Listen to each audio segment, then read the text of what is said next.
The radical left has taken over the Democratic Party.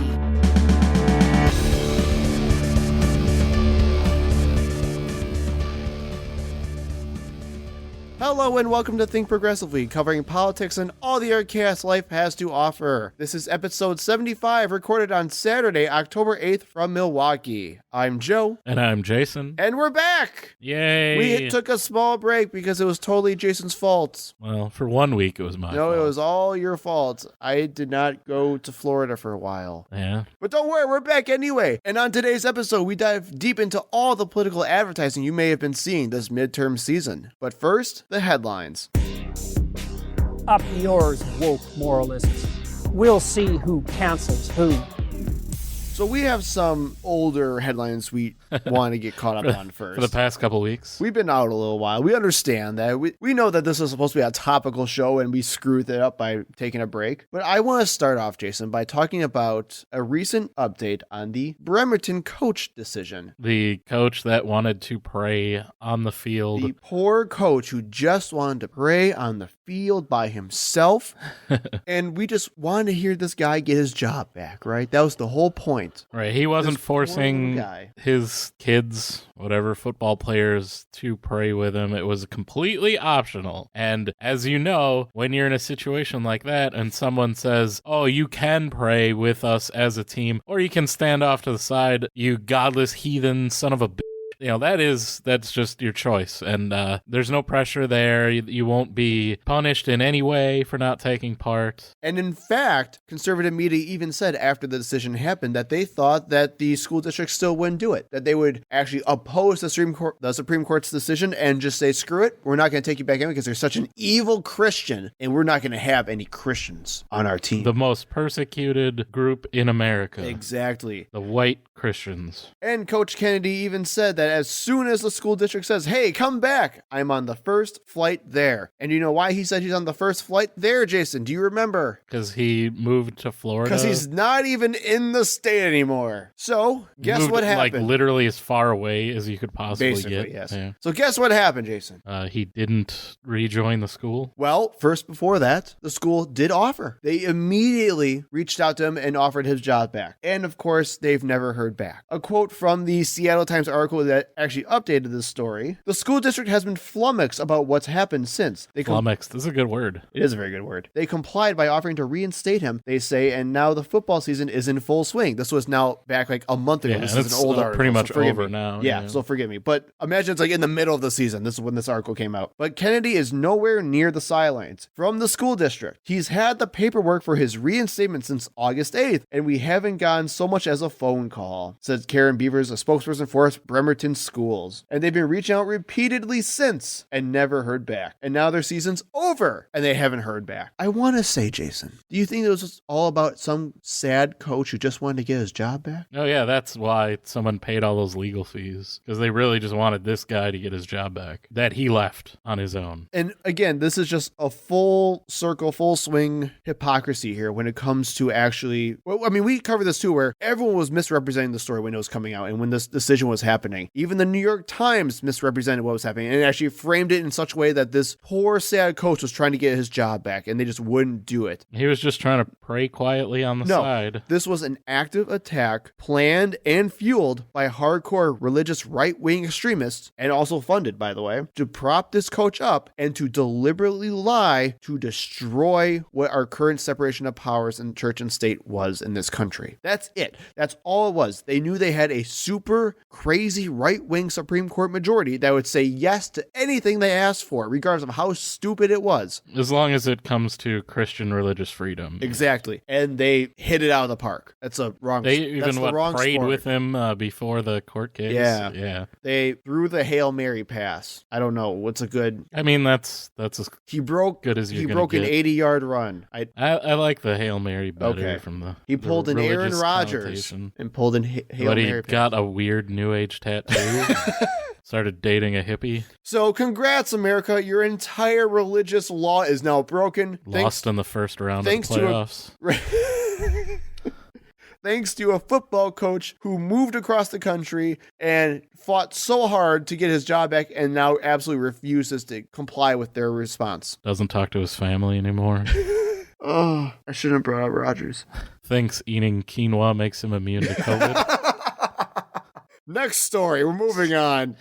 I hope so. And coming back home to Wisconsin. This is a couple weeks old now. Forgive us. I'm sorry. It was a wedding. I went to Florida for a wedding. Leave me alone. A local school district in Wisconsin now requires parental permission to use different names and pronouns. New policy says. People that are whatever junior and they just go by junior, they have to get no, screw off. permission. They need parental permission to do so. Somebody's got a nicknames. Yep, nothing. Like you're Joe. That's not your name. Your name is Joseph. So you're going to need parental permission for me to call you Joe from now on. According to the article, board members approved the policy 8-1, so nearly unanimous. One sane person on that school board.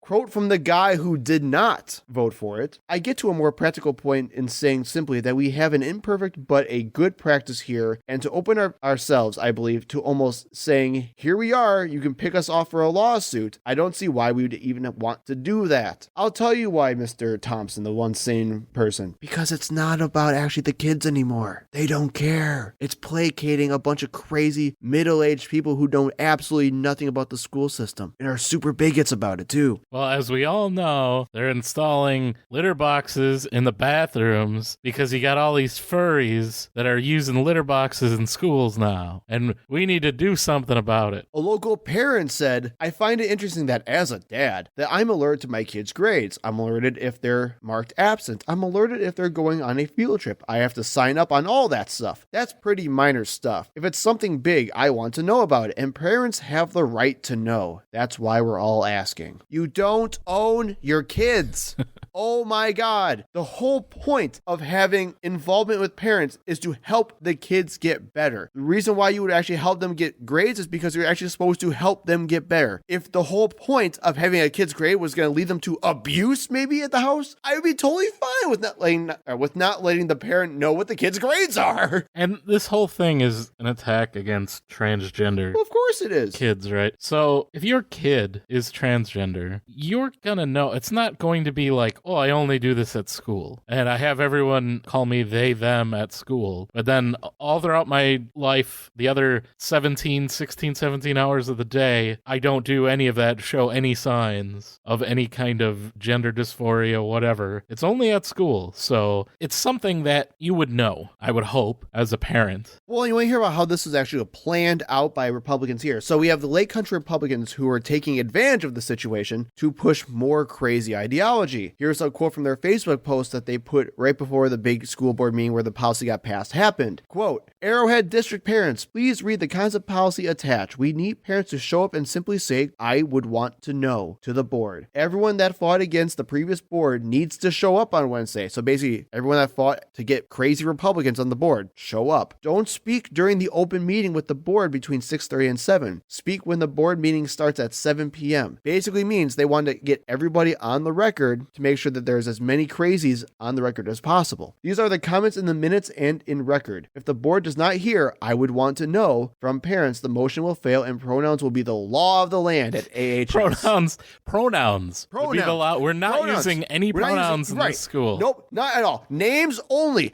Anything. If you say one kid's a he or a she, I don't give a rip what they identify as. We are wringing you out to dry. You will no longer be a part of the school district anymore. We will. Oh no, I just did it. I used the pronoun. Hey, I have a... Oh my God, we're done. Oh, using all the, I'm so sick and tired. I can't stop, Jason. I can't. I cannot formulate a sentence because I'm enslaved to the pronoun bourgeoisie. This is like 1984. This is like so Orwellian that I can't even imagine it. What is? This is so stupid, though, man. This is so dumb. And can't stop. Won't stop.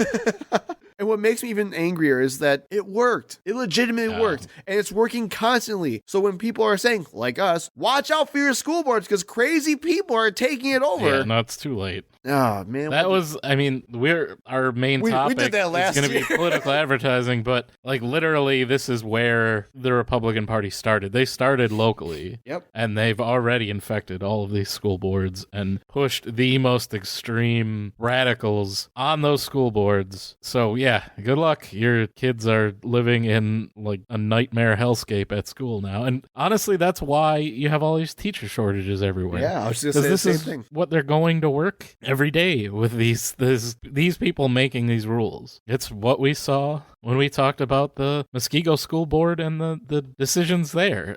Like, listen to quotes from any of these people and know that they were voted into public office. And they know literally nothing. Absolutely nothing. They know God's guns and Trump. Next up in headlines, one of the bigger stories of the past week, Herschel Walker paid for his girlfriend's abortion. What? The incredibly pro-life candidate in the Georgia Senate race, who has said that he supports a complete ban on abortion with no exceptions, even when the life of the mother is at risk. So literally, he would rather both the baby and the mother die than doctors to do anything that would try to save the life of the mother. He's going full House of the Dragon on his abortion stance. Turns out, paid for an abortion because it was inconvenient for him. It didn't think it was the right time for him to have another kid. He's got 4 children, none of which he had any hand in raising them, most of which we didn't even know about until it came out in news reports during his campaign. Hey, I want to just say, he's still dismissing all these claims anyway, you know. Right, he says he didn't pay for the abortion, but literally she has the receipt from the clinic. Literally the receipts.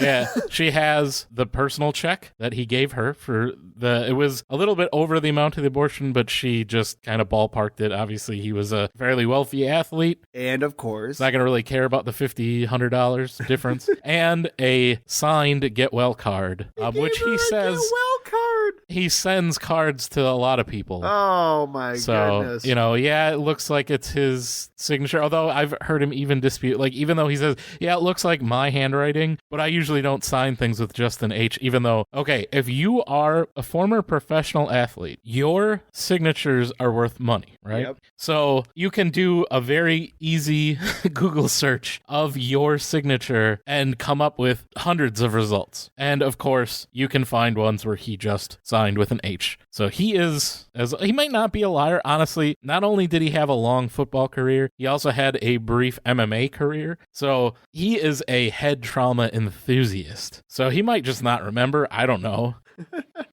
But yes, 100%, and has come out recently that this is a woman that he also has another child with. Yep. And he asked her to abort that child as well. And he, of course, denies all of this, but this is someone who is obviously very close to him, and it's now being reported that there is some tension now between his current wife and Herschel Walker because of this, and she has been talking to the woman in question. Well, and what's gotten even crazier about this is now his kid is getting involved. Right. Christian Walker. Yep. The one kid that we knew about before all of this.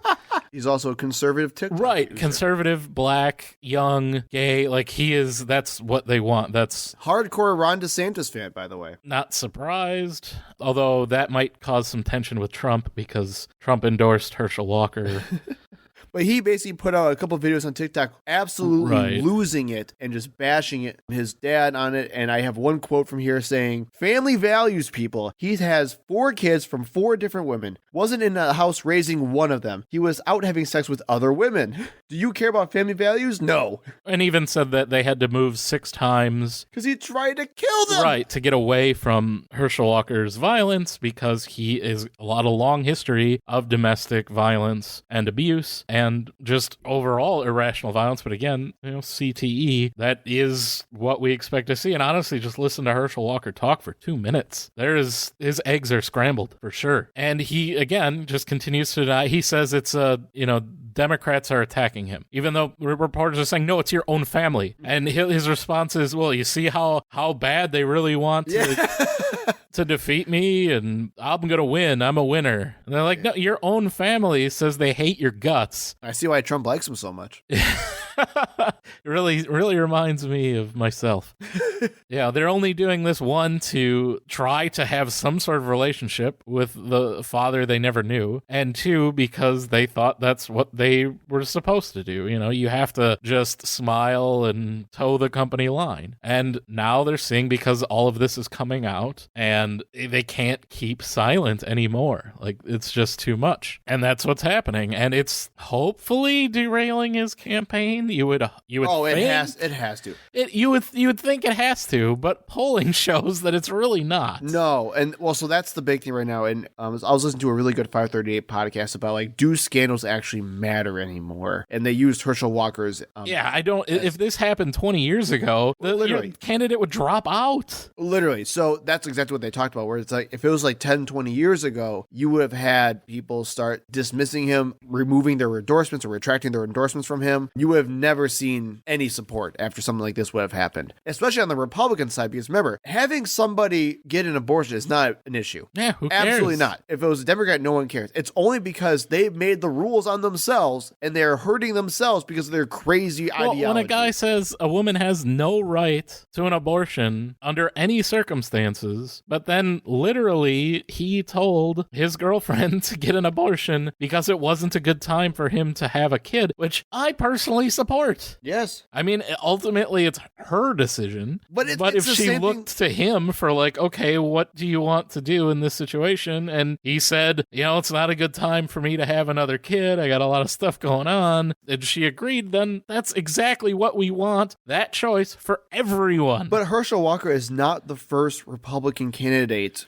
How many abortions do you think Trump paid for? Like, right. He's got a punch card in his wallet, and it's like 9 out of 10 of them have been punched. Like, stop putting these crazy, stupid moral laws on yourselves. They're arbitrary and meaningless. And just relax, for God's sakes. Republicans could be so much cooler if they just relaxed for 5 seconds, for God's sakes. Well, we want minimal government, except when we think it's icky, or we can get another vote out of having the government intervene in someone's life. It's because they lie. And we heard that before when the whole states' rights thing, right? When we talked about that, they always say states' rights, but it's for everything else to persecute other groups of people they don't like. That's what those types of things are meant for. I don't want the government getting involved in me persecuting LGBTQ people. And even on that, so I was listening to a really cool podcast series, which I highly recommend. It's from the New York Times, called The Run-Up. And it's just about looking at the midterm field right now and what we should be looking at when we're coming into the midterm season. It's less than a month away, guys.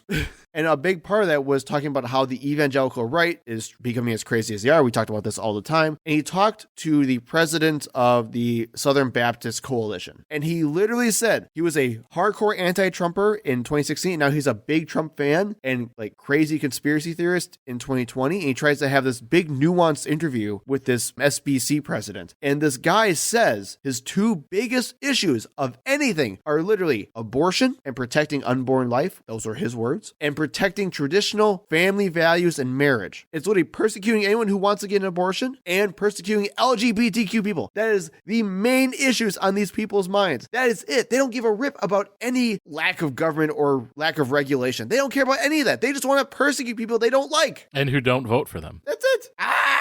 Well, let's stay on the topic of abortion. I'm going to scream again. Please don't. And go back to our state of Wisconsin and states' rights and talk about what happened this week when our governor, Tony Evers, called the Senate and Assembly in for a special session to discuss a state amendment on abortion law. So we can actually put it to a referendum for the people to decide whether or not we should. And this is not directly, it would have been a pass pathway to this, but Yes. ultimately the goal was to have a referendum to the people of Wisconsin of whether or not we should outlaw abortion. Right, This is so- states' right. Let's give it to the people. So this is actually and I was a little irked by the framing of this by Democrats and the governor, because yes, this was about the abortion law at the end of the day, but this was way better of a proposal than just the abortion law. For those of you who don't know, a lot of states have statewide referendums on the ballot. At least they can put statewide referendums on ballots and actually have real ballot measures that mean something. So whether it's like something same-sex marriage, marijuana legalization, whatever it may be. Ours are always non-binding. in Well, Wisconsin. because literally it's like a poll. in Wisconsin, in our Constitution, we do not have any space for referendums on ballots or any statewide referendums. If we have any referendums, like Jason said, it's actually more of like a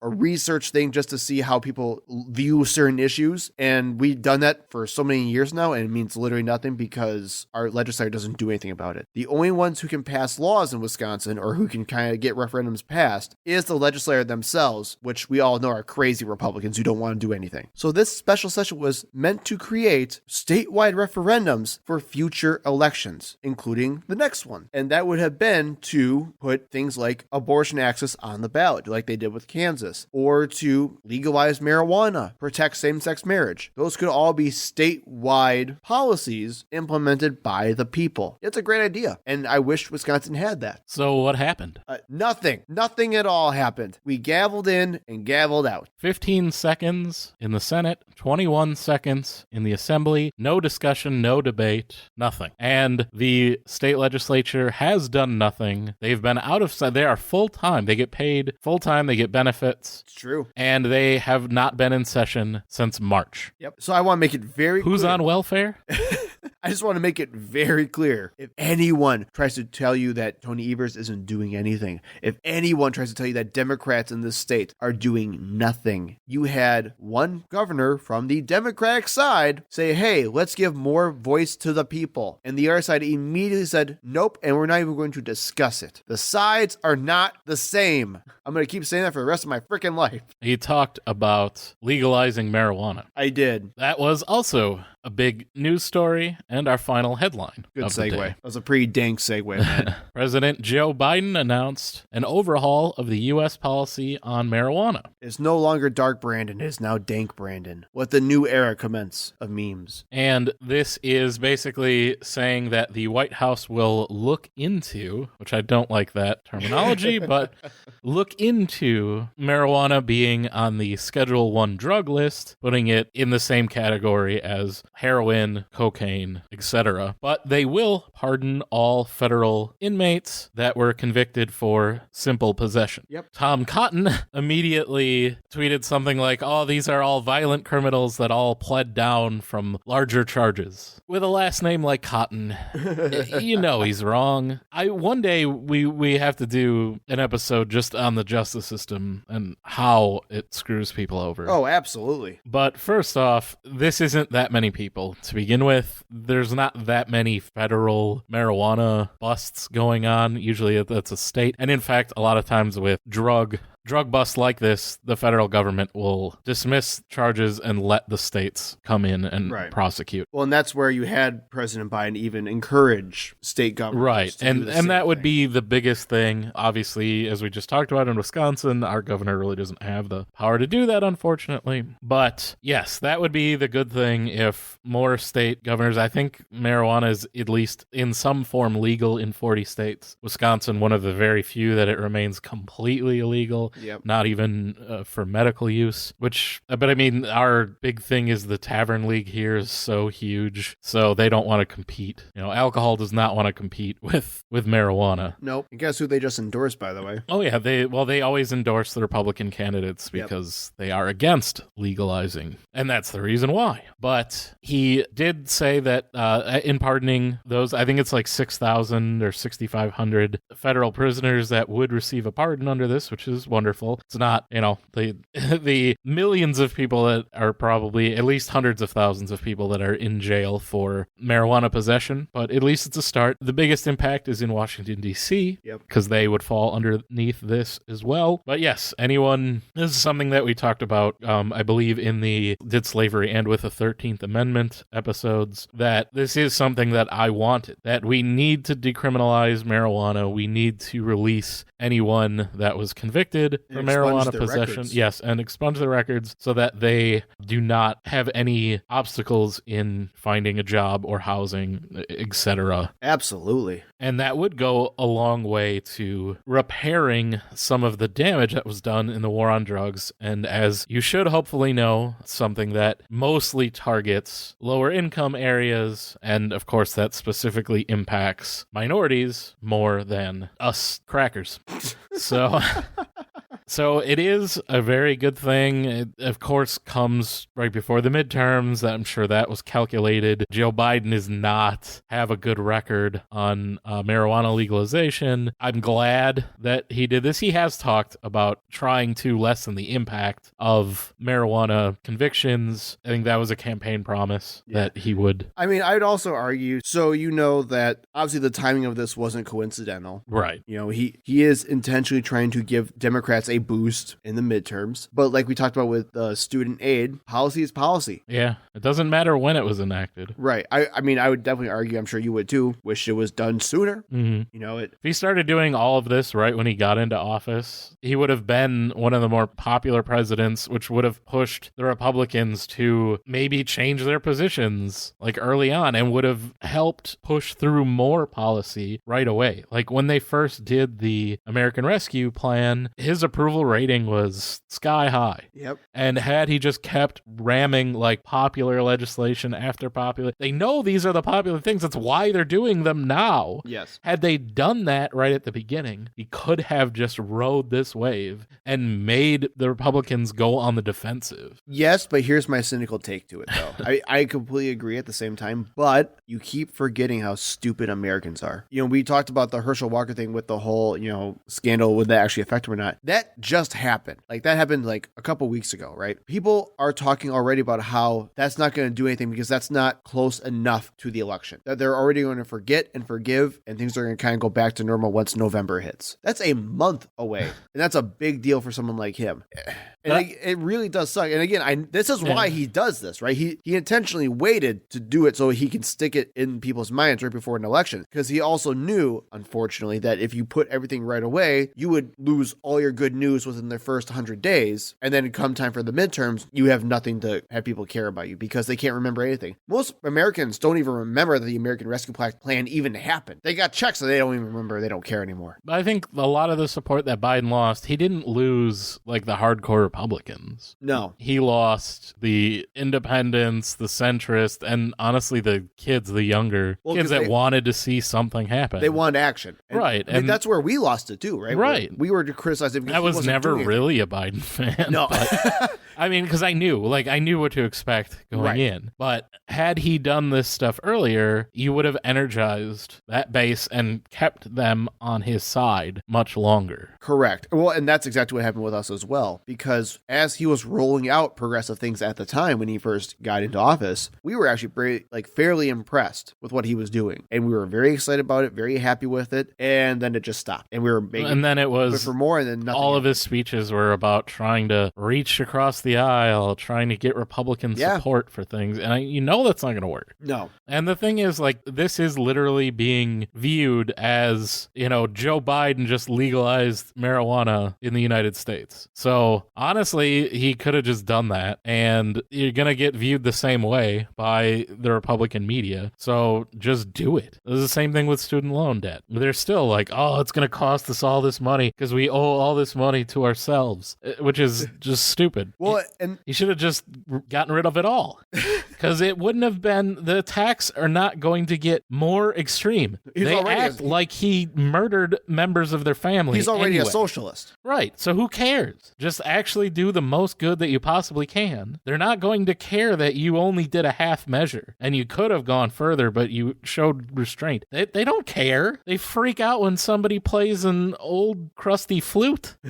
They don't care about reality. And actually, keep in mind to like all these things that we're talking about, because we will literally discuss this all in our main segment about the strategies behind these types of decisions. So, well, let's do that. Let's do it then. To the main segment. That was really a productive segment, wasn't it? It's hard to get any word in with this clown.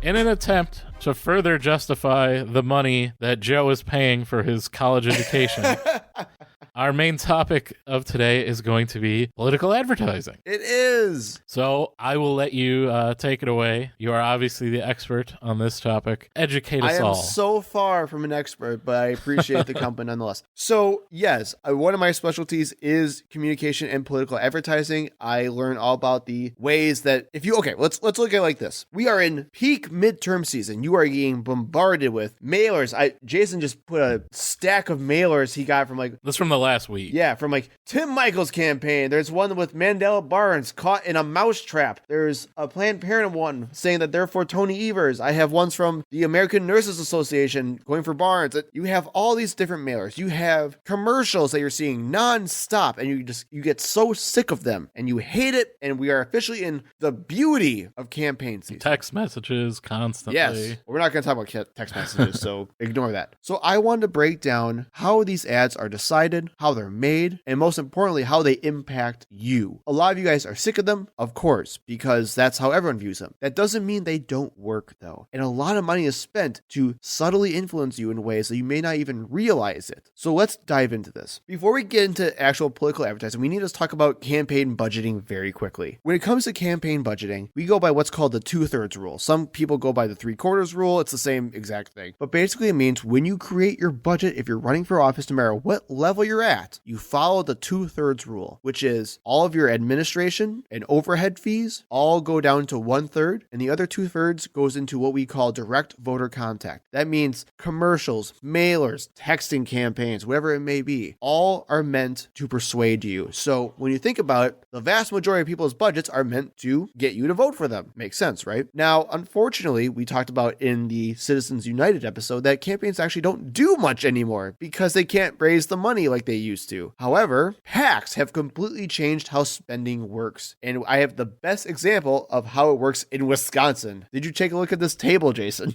It's very small. I looked at it briefly. Okay. I have the independent expenditure summary by committee. It's basically all the money that has been used so far in advertising in Wisconsin for at least the Mandela Barnes and Ron Johnson Senate race. As of now, we're looking at a total of $48 million that has been spent so far just on this one race. That's not even counting the millions that are being spent at the gubernatorial level with Tony Evers and Tim Michaels. And this is just Wisconsin. Almost $50 million.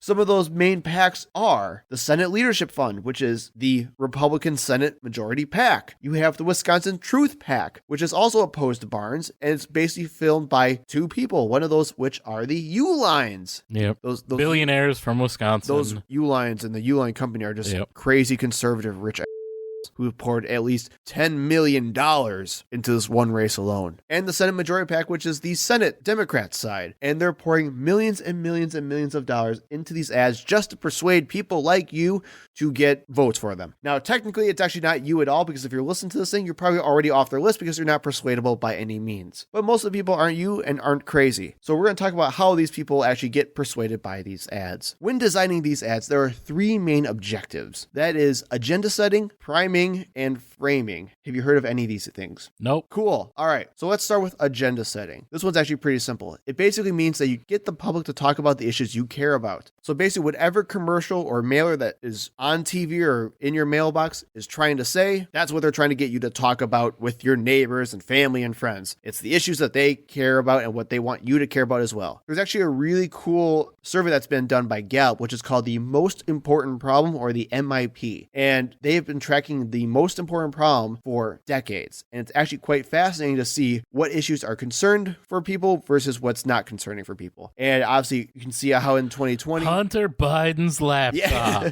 You can see actually in 2020 where out of nowhere, COVID-19 became very quickly the most important problem for a lot of people. And then how different candidates and campaigns, or Democratic or Republican sides, are better equipped to handle such a problem. So as of right now, you have things such as the economy, inflation, crime, education, abortion. Those are some of those big problems that people care about right now. And they're trying to either capitalize on those issues in these ads or trying to get you to change your mind to say, no, there's another issue you want to be more focused on because that's what we care about actually instead. So that's the easy one. That's agenda setting. Priming. An easy way to talk about priming is that we as people are stupid. That's when you get 2-day shipping on your package. Yeah.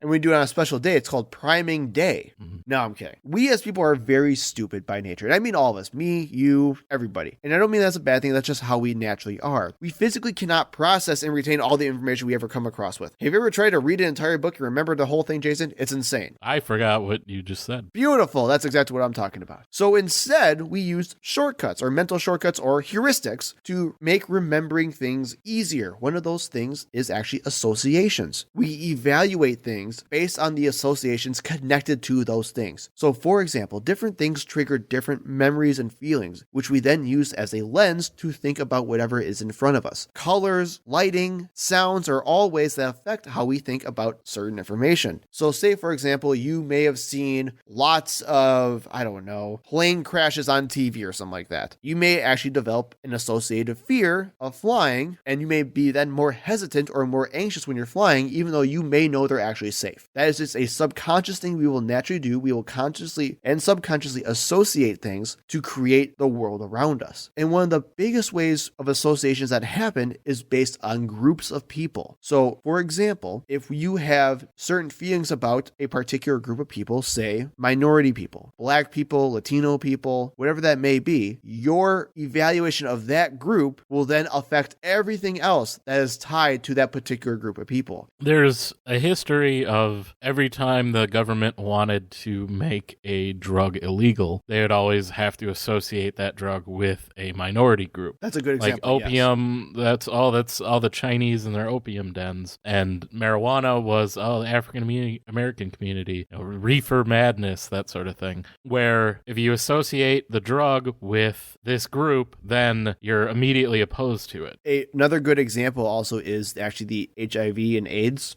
crisis and the LGBTQ community. Monkeypox, even recently. Heck, you COVID-19 and Asian Americans.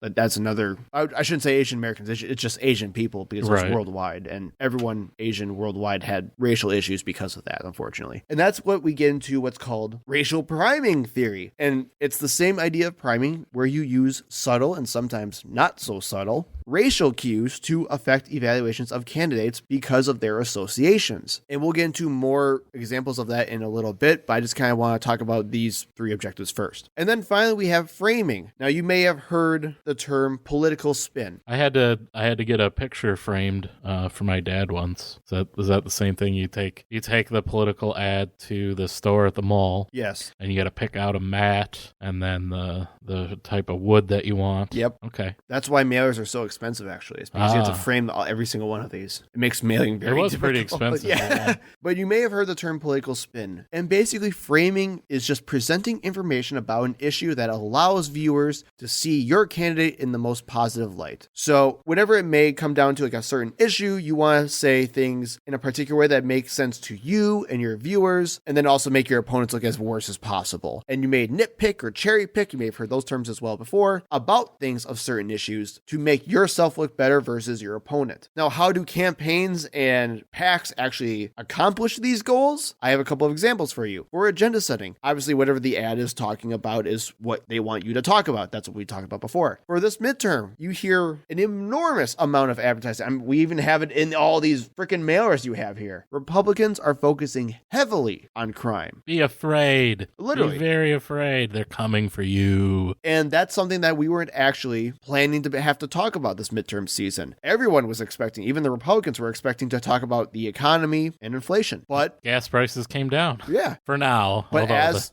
that's a whole other thing. Right, but as the economy has slowly gotten better over time, they had to shift and set a new agenda and start talking about crime instead, which is now the big problem in everyone else's minds because they see nothing but crime ads all day long. And they kind of got lucky because coming out of COVID, obviously the crime rates were extremely low because everyone was quarantined, all businesses were closed, that sort of thing. Yep. And naturally, crime rates have gone up since then because everyone's getting out of the house again. Correct. So they can say, crime rates are skyrocketing across the country. What is Biden doing? Well, actually, that's a good example of framing, too, when you want to talk about it that way. But yes, that's exactly what we're talking about. And then even on the other side, you see Democrats focusing primarily on abortion. Again, this stack of mailers, especially with Tony Evers saying, I'm going to protect your abortion rights and a woman's right to choose, shows that that's what they're trying to make the midterm elections about. Just constantly abortion, abortion, abortion, abortion. Nothing else matters other than we're going to get people angry because they're trying to overturn abortion rights. They did overturn abortion rights. Yes, you're right. For priming, I have a couple of fun examples of it. So actually, if you look at any type of mailer or ad, and you actually can kind of see it in some of these as well, candidate expressions are a big thing, and how the candidate is pictured is another big thing as well. I was kind of surprised the anti-Mandela Barnes one where he's caught in the mousetrap. He's He looks smiling. He looks pretty good. Yeah, exactly. You will usually see candidates that are being shown they're pro the ad, or at least the ad is for, with some kind of smile or positive features. And this is actually meant to perform on a psychological level to show friendliness, camaraderie, and competency. And weirdly enough, when we talk about judging somebody, it takes us less than 100 milliseconds to actually get a full judgment of a particular person that we're looking at. Tim Michaels is greasy and his hair looks like snakes. Beautiful.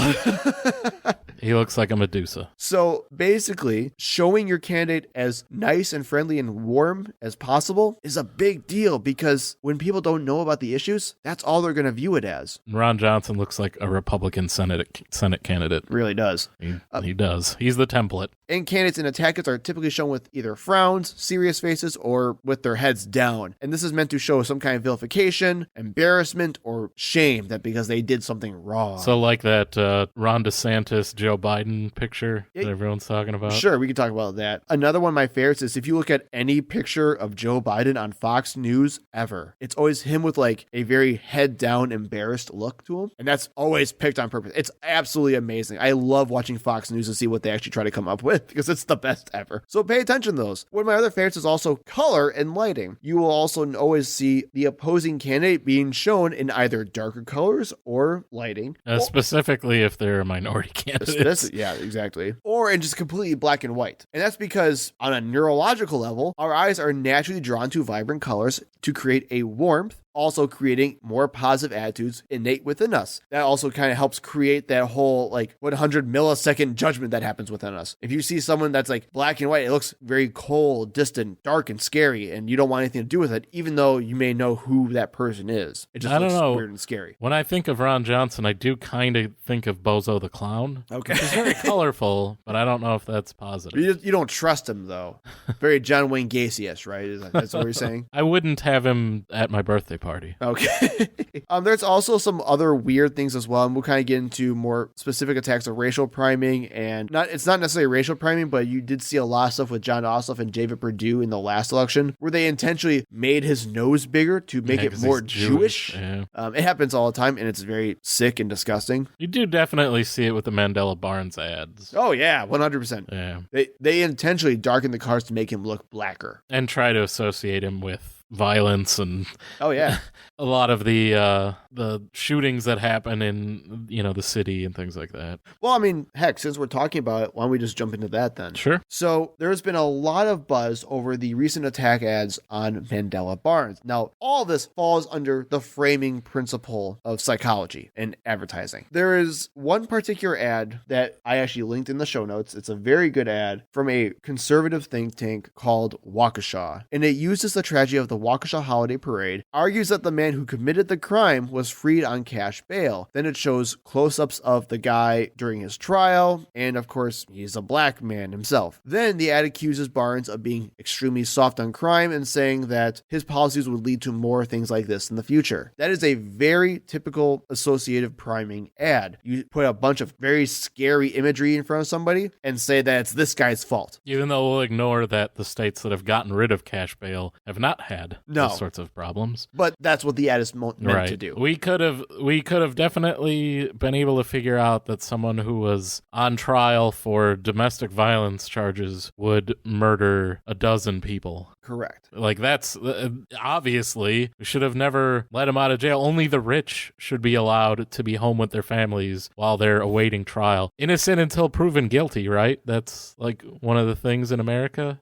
Right. I guess not if you're poor. Or black. And this wasn't even the only ad that's done this. Republicans all around the country are using this exact type of ad for their attack ads as well. Dr. Oz is doing the same thing in Pennsylvania against Fetterman, where it has an ad, I'll also link that in the show notes, saying that Fetterman is for freeing murderers. And it just shows a bunch of people who are very scary looking and saying Fetterman's going to have these people come to your streets. Yeah. Whatever it is, right? They stand with them. Right. Now, why do they do these types of ads? It's because it works and it's been shown to work. Yeah, it's incredibly effective. And we actually knew that almost 40 to 50 years ago. All these ads almost use the exact same strategy that is used in now the infamous 1988 Willie Horton ad. And you may hear different types of things saying this is a very Willie Horton ad type, or this is a very Willie Horton style ad, or whatever it may be. And we've talked about that in a previous I think episode. we have. Yep. For those of you who don't remember, this was a attack ad from George H.W. Bush against Michael Dukakis. Bush accused Dukakis of being soft on crime, which led to Willie Horton getting out and committing heinous acts. And basically all they did was, remember, this was 1980, this was not like very high, graphic design or anything like that. It was just literally what looks like a Microsoft Paint picture and says, here's Willie Horton. And it just puts his name, his mugshot, and then says he raped and killed people. It says Michael Dukakis is going to let him out free. It's all his fault. And it worked. Dukakis sank after those ads came out, and Bush won the presidency. This is happening all over the country as we speak. And it's very racialized as well, as you can tell, because Willie Horton is black. The guy who committed, I don't remember his name, I don't care either. The Waukesha Holiday Parade tragedy is also black. A lot of the murderers that Dr. Oz is attacking Fetterman for are also black. And you may as well say, okay, fine, that's a complete coincidence. Being black is just a part of it. They're actually talking about criminals and they just don't happen to be black. But that's not true. Studies have shown that on using the same exact type of framing and priming, people who see the same types of stories concerning black and white criminals want much harsher penalties for the black criminals than they do for the white. On top of that, other studies have shown that race-neutral policies become what's called racialized, and basically meaning that something that may be race-neutral, whether it may be crime or welfare or whatever it may be, become associated with particular social groups. In this case, people of color. Great, you just got our podcast banned in the South, Joe. Damn it! With your critical race theory. Apparently, right? Sorry, these facts don't care about your feelings, guys. But that's literally what the research has laid out. It has been a consistent pattern since the 1980s. I'm sure we can go even further than that, but that's just what the studies I have shown. But going back to Mandela's attack ads, even in the same ads that have nothing to do with necessarily crime, they go all their way to make other associations to prime him even further. At the end of most of the attack ads on Mandela Barnes, especially even the Waukesha ad, it randomly throws in a picture of like AOC, Ilhan Omar, oh my God. Rashida Tlaib. Make me feel all fluttery. Yeah. Behind him at the end, calling him very dangerous and different. Right. Mandela, and literally, I put a picture in our show notes that Jason can look at. It literally just says Mandela Barnes, different, dangerous. And just putting him with three female minorities. Yeah, 3 women of color. Yeah. Well, I also like the fact that they didn't include all of the squad. It's just 3 of them. Yeah. So associations of priming matters. There's another part in the ads that are so bad where another attack ad shows footage of what they call real violent crimes and then circles someone shooting up a street corner and has Mandela Barnes written next to it. Right. Literally a circle of a gunman and then says Mandela Barnes right next to it. Now, it's very quick in this ad. So well, okay, so here's the problem with this, Jason. The picture looks way worse than what the ad could potentially be, but I had to make sure, so I always checked the original source material. Obviously, the picture looks really bad. I watched the ad at least 50 times, trying to make sure I can get this right. The amount of spacing and time they leave the words Mandela Barnes on the screen with that circle, that has to be intentional, man. That is 100%. They're trying to say Mandela Barnes is shooting up that corner. This is the shooting that happened in the Deer District after one of the playoff games for the Bucks. There is literally no way arguing that someone is that incompetent to put something that deliberate on an ad. I can't, as someone who makes political ads, and I've made and written political ads before, there's just no way. That is 100% an intentional move to say that this hooded black man on the street corner who shooting up the corner is Mandela Barnes. That's a responsible citizen with a gun defending himself. He is not the first person to shoot in this. This is a good guy with a gun. Hooray. I don't know what the difference is. What's the difference? So if someone is shooting, because that's what happened in this particular instance. Yep. Someone else started shooting, and this person was also armed. Maybe they were a member of a rival gang. I don't know. Who's to say? And they shot back. Now that's a violent attack, right? Real crime. Isn't this a good guy with? What's the difference? Because he's black? Yes, literally, that's what it is, man. You want to find out what the vast majority of like political division boils down to in this country? It's just racism, dude. Literally everything that I've learned from my like research and studying from my graduate program, it's straight up just it's racism, man. It's all racism. It's really sad. And I mean, I'm all for like not just having people. I really thought you were going to say I'm all for racism. Yeah, no, right. I'm all for not having people just randomly shooting on the street, and we should just not all have guns. But you can see the double standard. But yeah, I mean, I don't know how you don't argue that this is just a good Samaritan, firing back. Well, and hey, that's actually a good way of framing things. Literally, that's a good frame because you're not framing that particular situation, that particular issue in a certain way to get people to understand your issue from a different point of view. Some other good examples of framing before we jump into the other parts of this episode. I got a lot of mailers, especially one from Johnson and Barnes, about clean energy, where literally you have Ron Johnson mailers talking about how pro-oil pipelines are going to lower utility costs, and Barnes arguing back saying that on the same exact issue, it's oil pipelines, right? But from an environmental standpoint, how it's going to be a big cost of that, how it's infecting people of color, the infrastructure costs, global warming, all that fun stuff. It's the same issue, but how you attack it and how you write about it. All I know is Mandela Barnes will vote with Bernie Sanders to raise your utility bills. So, that's priming. I've seen that ad about 8,000 times. See, that's priming. You're priming to make sure he's because that's when I hit skip ad. Yeah. Right at that point. Another good example of framing is literally with the abortion debate. You have lots of Democrats saying how this is about choice and women's health care and women's rights, and then how Republicans are saying this is about saving babies' lives. Now, the one thing, I didn't add anything to this, Jason, but I wanted to get your particular stance on this. How do you feel about the new political buzzword, radical? It's totally radical, dude.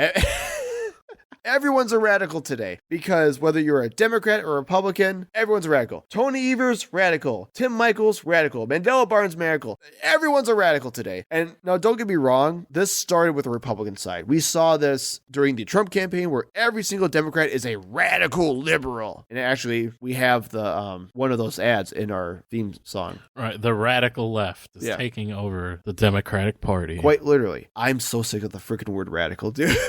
I have written so many radical. I've written radical so many times in emails and mailers. You know how many 80s Ninja Turtles cartoons I've watched?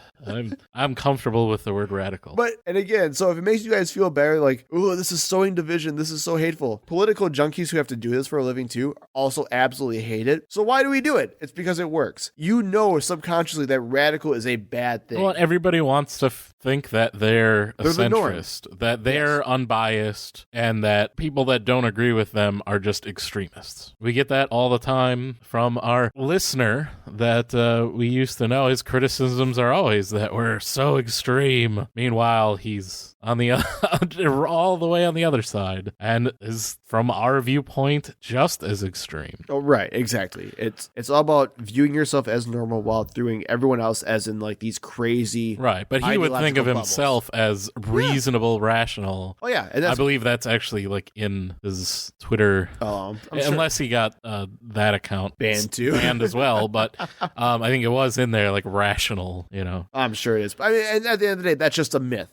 We try to tell ourselves that we're reasonable, rational people, and we're all just really stupid, unbiased. Right, exactly. There's no such thing. So even though you may think you're smarter than some of this rhetoric, it actually works on you very well. And one of the final things I want to talk about when it comes to political advertising is the use of testimonials. Ads work on a diminishing return. You can have Mandela Barnes tell you about all the cool plans he has, and after so long, it's going to lose its value because it doesn't matter anymore. Mandela Barnes is running for a seat. He's going to spin things. You already come with him with a skeptical eye. You will not trust every single thing he says. Do you know who you're going to trust? Do you know who you're going to trust, Jason? I'm going to trust whoever gives me money. That's who I trust. No, that's also... Thank you, money. That's also called priming. But no, we actually trust people that we care about, people that look like us. Money. And money. Well, I care about money. Money looks like me. Actually, fun fact, this has nothing to do with what we're talking about, but there was a really cool study done about whether or not people can get factual information correct and how partisanship affects our way of viewing the world. And you had Republicans and Democrats getting things correct and wrong based on whatever the issues were and what their biases were. And once they offered them money for correct answers, like supposed it would just change. Yeah, like I don't care about my party anymore. Yeah, it's straight up. It changed everything. Yeah, I would like immediately. Anyone wants to buy this podcast and turn it into a right-wing propaganda machine, we can be bought. Just saying. I will abandon my values for cash. But there's a really good ad, so... It's not going to be cheap. Okay. But, I ain't going to be working anymore after this. Oh, good. Okay. As long as what you get matters. Yeah, as long as I get what I need, then, again, my values and ethics are for sale. Sticking to Wisconsin, though, there was a really good ad that, as far as an ad goes, I thought was absolutely fantastic. It's called Judgment, and it's another Senate Leadership Fund PAC attack ad against Mandela Barnes for the same exact thing as we talked about in the earlier ad. They're trying to say that what happened in Waukesha is all Mandela Barnes' fault, and that if he ends cash bail, it's going to get worse and happen again and again and again. Who was really driving that car? Right. But except this time, you don't hear some... Kind of looks like Mandela Barnes on the video footage. Instead, but... Just saying. Okay. But this time, instead of some faceless, nameless narrator who says how bad Mandela Barnes is, it's a middle-aged white grandma. Middle-aged grandma. Middle-aged grandma. Well, she's like 50 or 60. Is that middle-aged or is that elderly? 60s is elderly. Okay, we'll say elderly. It is a white grandma from Franklin, Wisconsin, saying that her granddaughter was at the Waukesha parade and how she was devastated about what happened and that it was all Mandela Barnes' fault. And it's an extremely persuasive ad because it's not some random campaign telling you this anymore. It's a real person from somewhere close to you. It's a real Wisconsinite. Now, granted, fun fact, by the way, that woman in that ad that you're seeing all over Wisconsin is actually a county supervisor who's a crazy Republican. So it's actually not just a random person. It's a crazy Republican supervisor. So it's someone who's already in politics. Yes. So also be on the lookout for testimonials because you can also be fooled with that as well. On that same line, though, Ron DeSantis actually has one of the best ads I've ever seen on that, which is called Results. Now, we hate Ron DeSantis on here. He is an absolute monster of a human being. But in this results ad, it's just 30 seconds of people all around, all of different ethnicities, racial backgrounds, whatever you say, all saying, thank you, Governor DeSantis. Saying that you didn't quit on us. You had our backs. We love you. Please help us again. I saw this on the crooked media. Yeah. Yeah, where you stole this bit from. Yeah, I saw that one. I hate No, go on with your totally original segment. They didn't talk about the psychology of you. I hate you. I'm better than them is what I'm saying. And then we have some bad ads. I'm not going to get too much into them, but basically, in my opinion, bad ads are ones that detract from the message itself. There's one that's an attack ad on Ron Johnson that's like a 1-800 call now. You're like, I don't even want to call it old-timey ad. What do you call those? Like the 90s, 2000s? Retro? I don't know. Like it's like the TV advertising ad says, call this number today to buy your bundle of slap chops or whatever they're called, the OxyClean, something, those types of ads. And it's supposed to be an attack ad about how Ron Johnson is bought. So if you're like, just pay $1 million and call now and you'll get Ron Johnson to do whatever you want. It's so wacky and ridiculous that it takes away from the ad's message itself. Now, I was saying Ron DeSantis was so good in this other ad. He also has an ad called Top Gov, which is supposed to be a parody on Top Gun, where, again, he dresses up like a little fighter pilot. All of those frumpy dude, they get such a hard on something. Yeah, man, it's their culture, dude. Love Top Gun. They love Top Gun so much. Right. So, and things are just overly campy and stupid, take away from your message itself, and make you think, well, that was just a waste of my time. Those are bad ads. And if you're ever going to try to make your own ads, try to avoid those because you don't need all that type of crap to make something very persuasive. You don't need something super stupid to be memorable, I promise. And even then, you probably don't want to be memorable as a political ad because the whole point is to subconsciously influence you, not explicitly influence you. Well, the Simpsons Fetterman one is pretty good. That's pretty good, though. Where he's comparing Dr. Oz to Dr. Nick. It's true. It's gold. And that campaign overall, I mean, I know I can see it coming up here in the show notes. I mean, we can just talk about it now if you want. Yeah, they were just tremendous. Whoever's running that campaign is going to get a job running a presidential campaign soon. Oh, absolutely. If you want to see what political advertising at its best is, it's John Fetterman's of Pennsylvania's his campaign. I mean, he got lucky in that Dr. Oz is just such a public figure, and there's so much out there. And Dr. Oz provides half the material for you with his dumb crudité spots that they somehow release.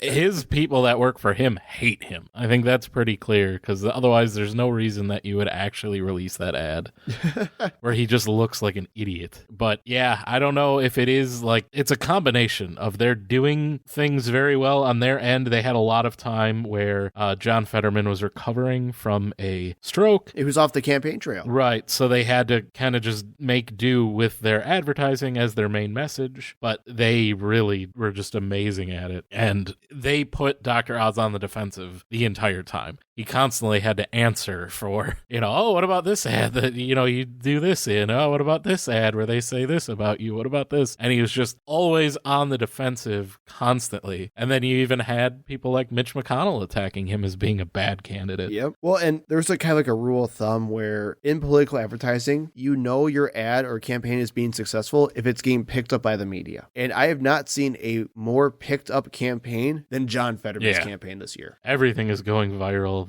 Having Snooki and Silvio from The Sopranos do ads and talk about how Dr. Oz should come back home to New Jersey. It's great. Now, another sad example of a really well done campaign for advertising is Trump's campaign in 2016, not 2020. He was a terrible campaigner in 2020. And I'll tell you why. Let's look at those three principles again. Agenda setting. Trump's use of crazy rhetoric probably infuriated you, but because of that, always kept the story on himself and always on the issues that he wanted to talk about. He wanted to talk about building the wall because it made him look very strong, and it actually angered and got a lot of people who are super racist, like we just talked about before, very excited. And the more the media took that rhetoric, he set his agenda to whatever his campaign wanted to talk about. Priming. He always painted himself as an authentic person who loved the people. He was not a polished politician by any means, and people loved it, while simultaneously branding Hillary Clinton as a corrupt politician. You may have also heard him use catchy nicknames on his opponents, such as Crooked Hillary, Lying Ted, heck, even Sleepy Joe Biden, right? And people are still saying Sleepy Joe today. Mm-hmm. Those are stupid. Those are childish. We get it. We understand. But guess what? They're memorable. And people still use them because, guess what? Again, people are stupid. And advertising works whether they like it or not. Framing. Trump never conceded on a single issue and literally lied about everything that was an attack on him. It sounds really dumb. And still does. Because he's a crazy. He never stopped lying. He's a lunatic. For 4 years. But that's what political spin is at the end of the day. It's just psychopathic lying to people. It sounds really dumb. Oh, look at Herschel Walker. Right. He still says that, none of that was him. He said on a radio interview that even if he had done that, even if I did pay for that abortion, it wasn't a big deal. And then a reporter asked him point blank, "You said this." He said, "No, I didn't. I was talking about something else." It's demonstrably false. Yeah. You can listen to the whole radio interview.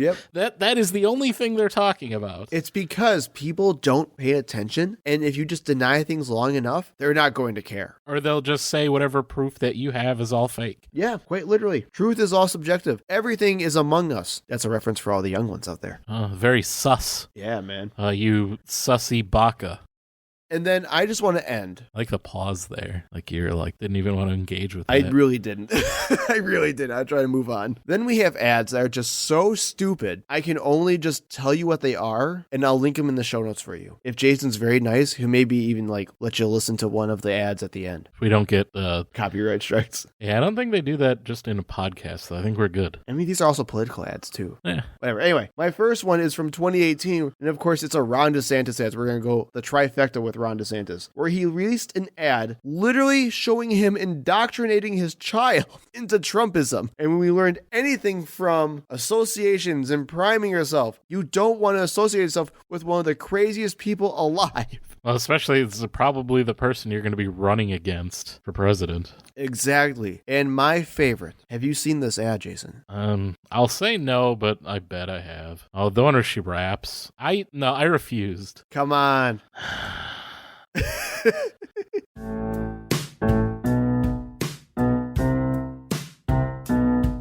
Hey, Utah District 12, listen up right here. There's a new name on the ballot for the Senate this year. My name is Linda Paulson, Republican and awesome. Love God and family and the Constitution. I tried to get another conservative to run. Nobody could do it, so I'm getting it done. I'm pro-religious freedom, pro-life, pro-police, the right to bear arms and the right to free speech. I want less government control and regulation, want to stop and expose all political corruption where there's integrity, morality, accountability. Government programs should lead to self-sufficiency and support traditional family as the fundamental unit of society. But in schools, they're pushing for new beliefs. And just to clarify, as a female adult, I know what a woman is. You can stop it there. There's a second verse. I won't. No. You made me do it.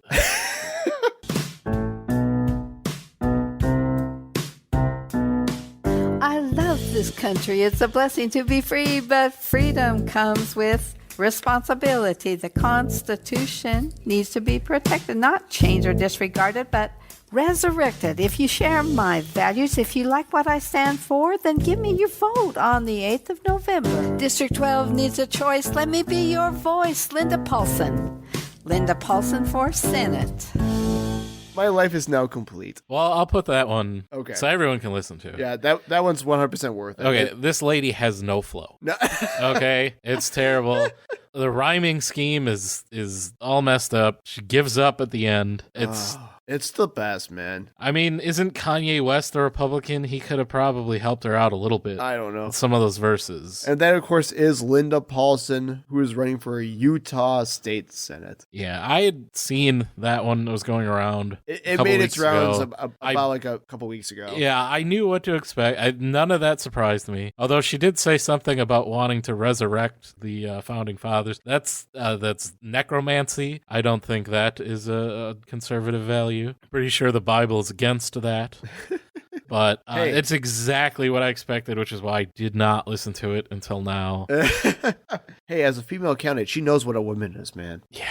I'd like to hear, that's all these people that say that it's so easy. I would love to hear them define it and then have an actual I'm telling you, man, doctor or biologist examine, like, okay, what about this? Okay, what about this? Okay, what about this situation? Is that still, because they would be like, oh, geez, this is way more complicated than I thought. Yes, that's the point. We can it's not still, that simple. We can still cover What is a Woman documentary. No, we're not. I am not. Do it. Matt Walsh and the Keebler Elf are not getting any more of my attention with their dumb movie. If you want to talk about gender identity, 100% we can do an episode on that. We're not doing an episode specifically on their dumb movie. So pay attention to those couple of things that now you're seeing in your slew and onslaught of political campaign ads. How are the ads picturing the candidates? Are they using different priming techniques? What agenda are they trying to set? How are they framing different issues? Are they being super freaking racist about things? Because if it's kind of happening, it's probably because they very much are making things racist. Seriously, it's all about racism, man. You guys, it's really all about racism. Jason, did I tell you it's like all about racism? Even when there is not a black candidate involved. It's all about racism, man. Yeah. It's all about racism. Anyway, that's all we have for today. Check out those things. We'll be back next week. Maybe. Nope, we'll be back next week. We're good. We can do this. I promise. We'll see. With more good stuff. So long. Fare thee well. Auf Wiedersehen. Goodbye. Thank you for listening. We hope to see you in the next episode. You can find us on Facebook and Twitter at ThinkProPod. You can email us at thinkpropod@gmail.com. And remember, when in doubt, think progressively.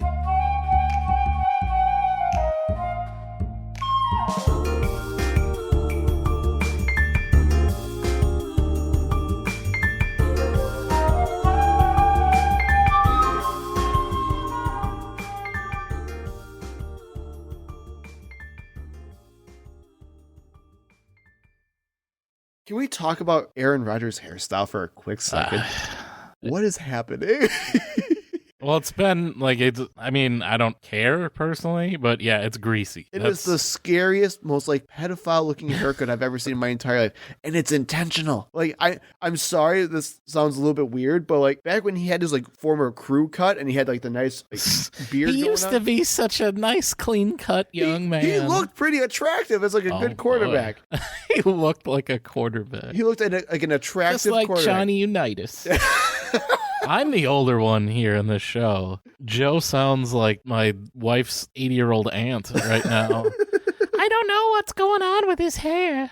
Ah, hate you.